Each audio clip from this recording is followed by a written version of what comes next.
And what does it do? As if it learned nothing from its history? It tries warfare. It tries to slow down, to stop, maybe even to reverse history, just like Britain did. Mr. Trump declared a trade war against China. You remember? It's not that many years ago. He applied sanctions. He applied tariffs. He did everything he could to stop, to reverse. None of it worked. It was one big, fat failure. Now we are in a war, we, the U.S. and its allies, with the most important ally China had, Russia. That's what's going on in Ukraine. It has got nothing whatever to do with that sad country suffering this war. Talk about being in the wrong place at the wrong time.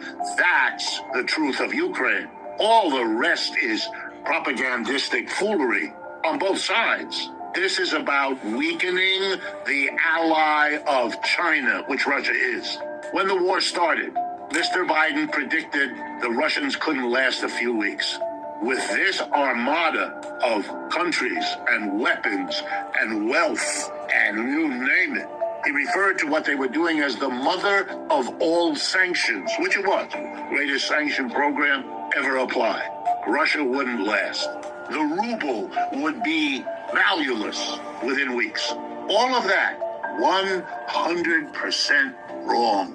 The Russian economy bubbling along pretty well. Took a dip right after, came back most of the way. You know why?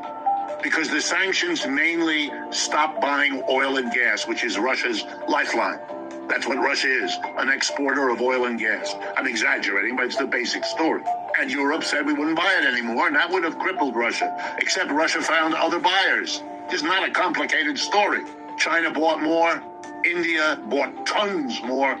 Saudi Arabia is reorganizing its economy. Pakistan is making important agreements with the Chinese and the Russians.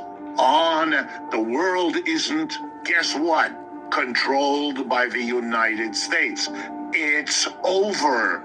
It's all around you. The United Nations took a vote on Ukraine. The majority of countries did not agree with the United States. They either voted on the side of Russia or they abstained. They refused to participate. It's over, but you live in an environment which needs to deny it. The divisions in our society become worse with each passing day because they're grounded in a reality that isn't changing. Inequality, as I'm speaking to you, is continuing to get worse. Corporations are working as hard as they ever